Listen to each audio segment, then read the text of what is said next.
Good morning बेटा। देखो अभी हम हाइड्रोजन स्पेक्ट्रा के बारे में पढ़ रहे थे।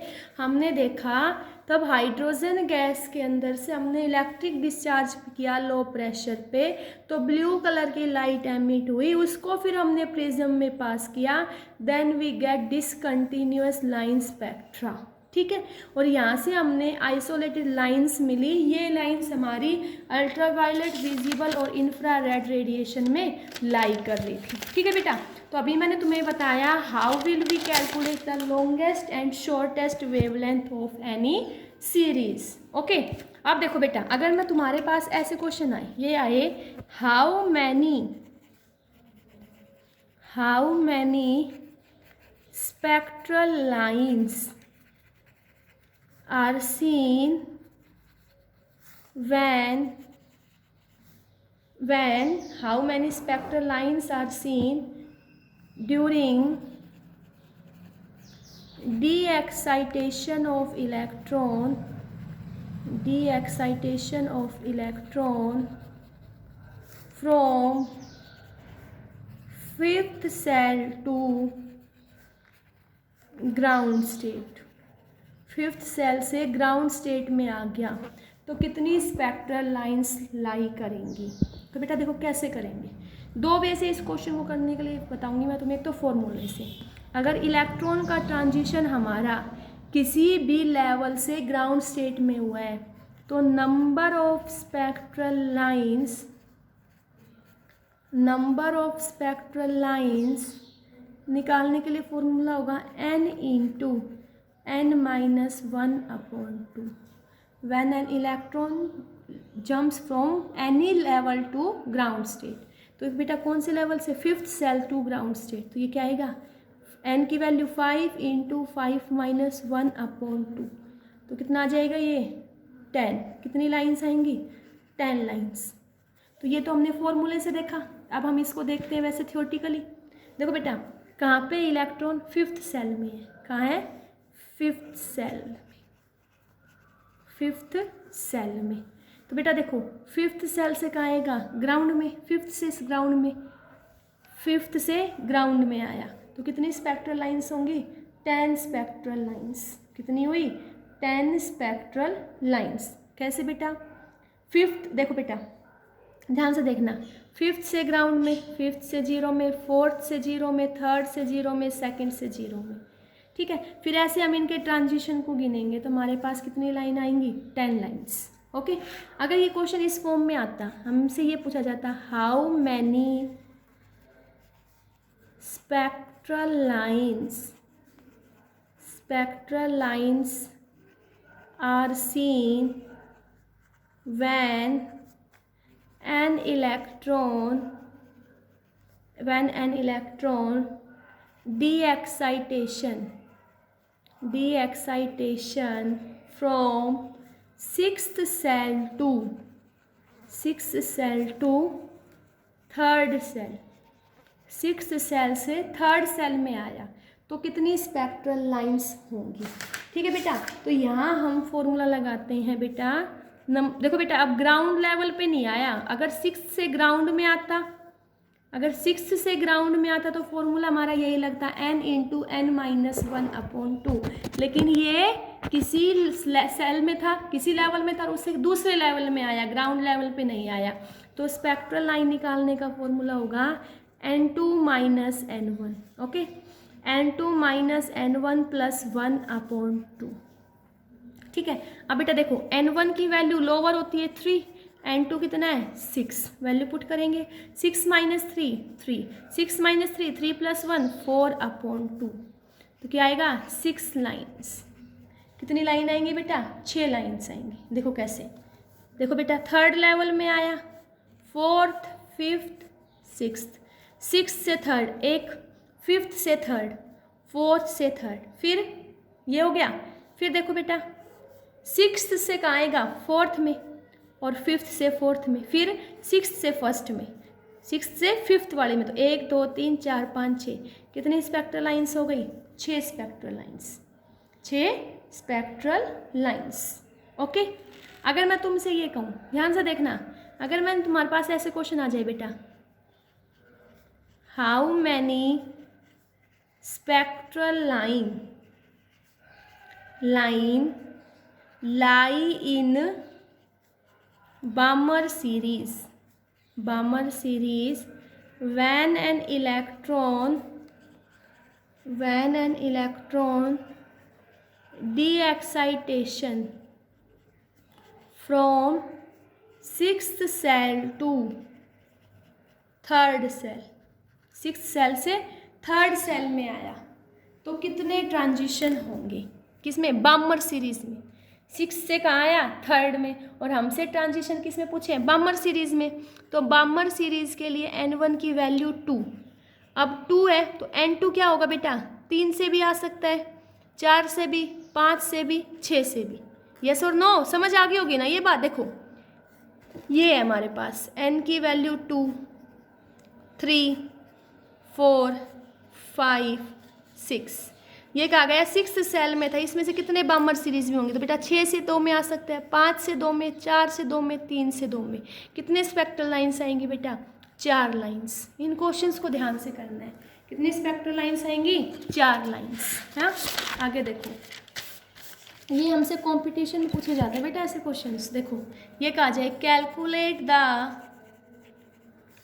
Calculate the number of spectral line when an electron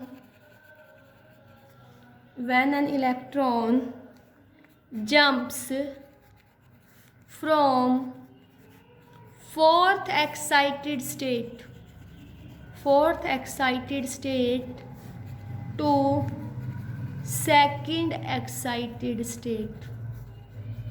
ठीक है, हमसे क्या है? नंबर ऑफ स्पेक्ट्रल लाइन्स निकालने, तब इलेक्ट्रॉन जंप कर रहा है फोर्थ एक्साइटेड स्टेट से सेकंड एक्साइटेड स्टेट में। तो बेटा देखो n की वैल्यू 1, n की वैल्यू 2, n की वैल्यू 3, n की वैल्यू 4, n की वैल्यू 5, n की वैल्यू 6। तो n की वैल्यू 1 है तो ये हमारा ग्राउंड स्टेट होगा। n की वैल्यू 2 तो ये हमारी होगी फर्स्ट एक्साइटेड स्टेट। ये होगा हमारे पास सेकंड एक्साइटेड स्टेट, ये थर्ड एक्साइटेड स्टेट, ये होगी बेटा fourth excited state, and this is fifth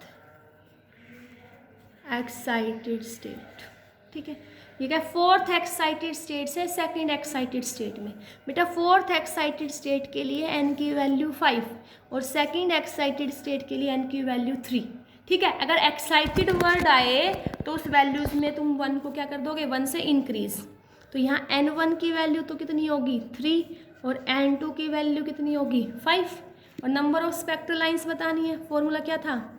number of spectral line is equal to N2 minus N1, N2 minus N1 plus 1/2। 5 minus 3 2, और ये 3/2। कितना आ जाएगा बेटा? 3 लाइन्स। कितनी लाइन्स आएंगी बेटा? 3 लाइन्स। ओके, क्लियर हुआ ये? चलो अब हमारा हाइड्रोजन स्पेक्ट्रम कंप्लीट हो गया। बेटा अब मैं तुम्हें इस पर कुछ न्यूमेरिकल्स करवा देती हूँ। ठीक है, ध्यान से देखना बेटा। जैसे मैंने क्वेश्चन दिया first, what is the frequency and wavelength? What is the frequency and wavelength of a photon emitted during a transition from n is equal to 5 to n is equal to 2 state in the hydrogen atom।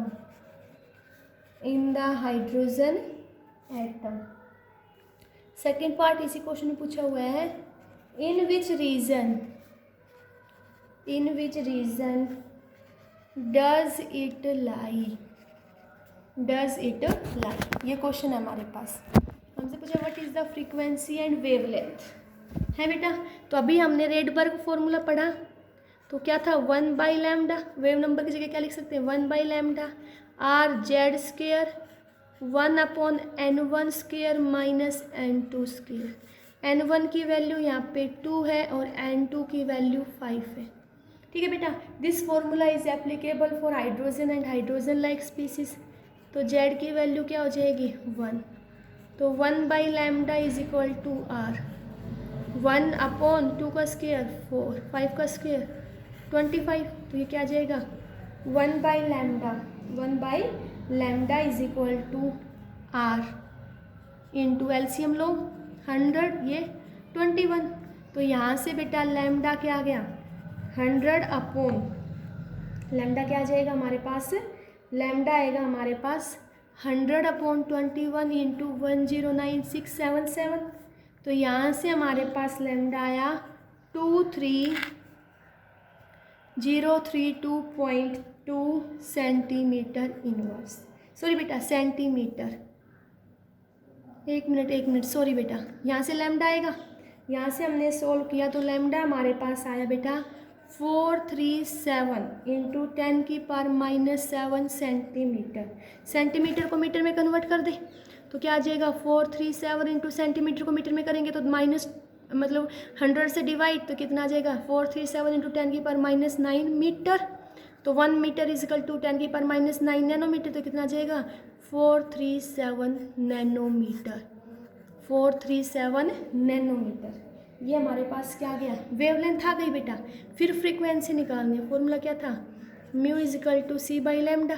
तो c कितना है 3 into 10⁸ metre पर second, और wavelength कितनी आई हमारे पास 434 into 10⁻⁹ metre.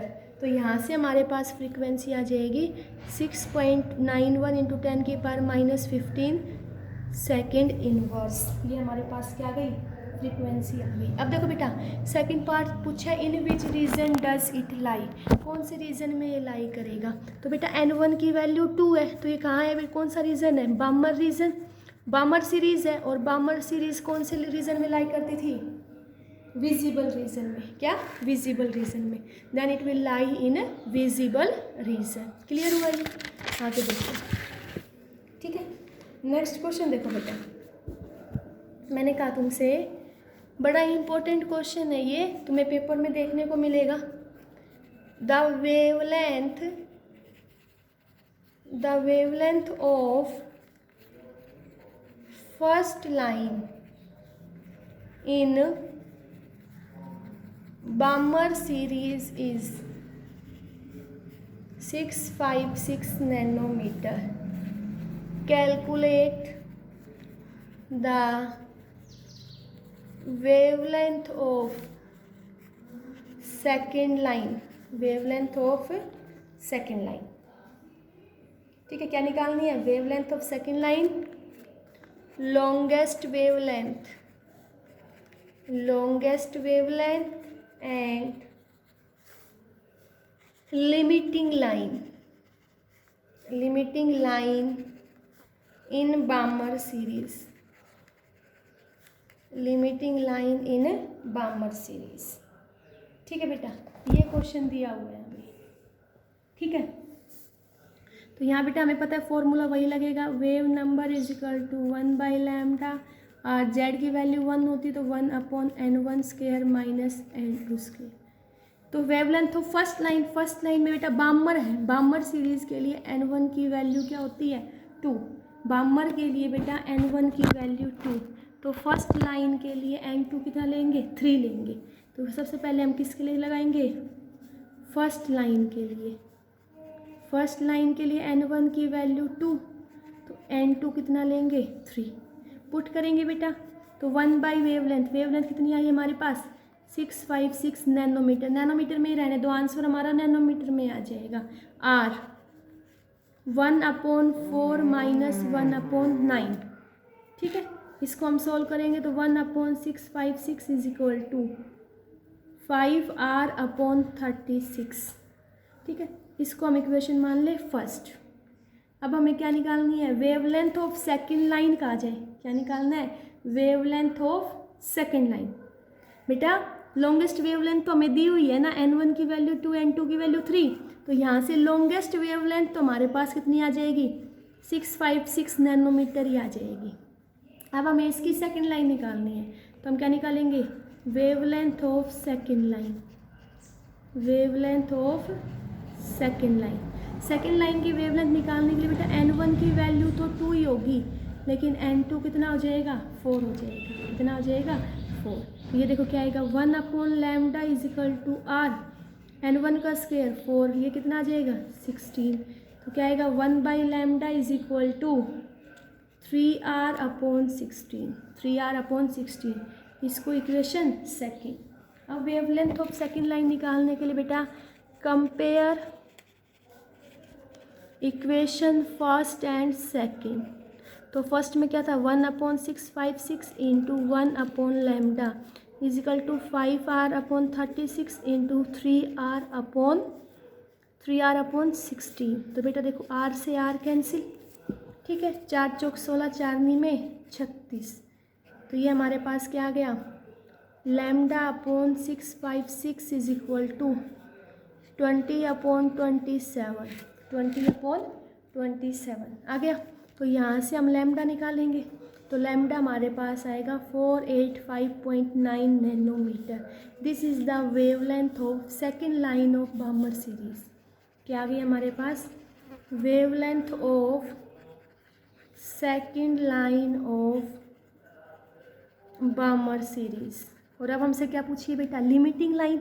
हाँ क्या, limiting line, limiting line of Balmer series, limiting line of Balmer series. तो n1 की वैल्यू 2, लिमिटिंग है तो n2 क्या लोगे, इनफाइनाइट। तो यहाँ से इक्वेशन बनाओगे बेटा, क्या बनेगी, 1/λ is equal to r, 1/n1 का स्क्वायर 4 माइनस 1/इनफाइनाइट 0, तो 1/λ इज इक्वल टू r/4। ये इक्वेशन सेकेंड। बेटा इसको इक्वेशन थर्ड मान लो, क्यों कंफ्यूज हो जाओगे ना, इसको इक्वेशन क्या मान लो, थर्ड। अब हम इस फर्स्ट और थर्ड इक्वेशन को कंपेयर करेंगे, फर्स्ट और थर्ड को। तो देखो क्या आएगा, 1/656 into 1/λ is equal to 5r/36 into r/4, 4 ये 9, r से r कैंसिल। तो यहाँ से हमारे पास वेवलेंथ आएगी 364.4 nanometre. It is the wavelength of limiting line of Balmer series. Okay, देखो ये बेटा कंसेप्ट मैंने तुम्हें स्टार्टिंग में बताया था, वही कंसेप्ट हमारा यूज़ हो रहा है। ठीक है, तो इन क्वेश्चंस को बहुत ध्यान से करना बेटा। ठीक है, अब आगे देखो,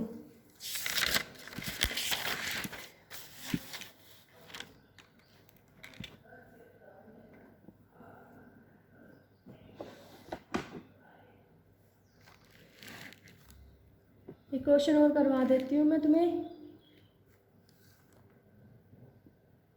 देखो तुमसे क्वेश्चन दिया हुआ है, कैलकुलेट द वेवलेंथ,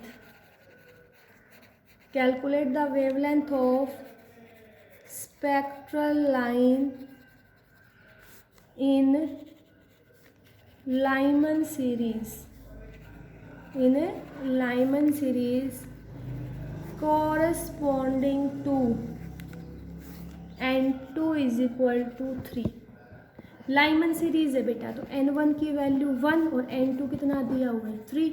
वेवलेंथ निकालनी है, तो 1/λ is equal to rz square, 1/n1 square minus n2 square. तो 1/λ r की वैल्यू 109677, 1/n1 का स्क्वायर 1, n2 का स्क्वायर 9, यस और नो। तो कितना आ जाएगा, 1/λ इज इक्वल टू 109677 इंटू 8/9। तो यहाँ से लैम्डा आएगा बेटा 9/109677 इंटू 8। तो यहाँ से हमारे पास वेवलेंथ आई बेटा 102.6 इंटू 10⁻⁻7 सेंटीमीटर। ठीक है, अब सेंटीमीटर को मीटर में कन्वर्ट करेंगे तो क्या होगा बेटा, 100 से डिवाइड, तो यहाँ से लैम्डा आ गया 102.6 इंटू 10⁻⁹ मीटर। ठीक है, अब इस मीटर को नैनोमीटर में कन्वर्ट कर देंगे तो लैम्डा आएगा 102.6 नैनोमीटर। क्लियर हुआ बेटा? तो ये हमने हाइड्रोजन स्पेक्ट्रम के बारे में पढ़ा है कंप्लीट। इन न्यूमेरिकल्स के ढंग से प्रैक्टिस करना बेटा। Thank you.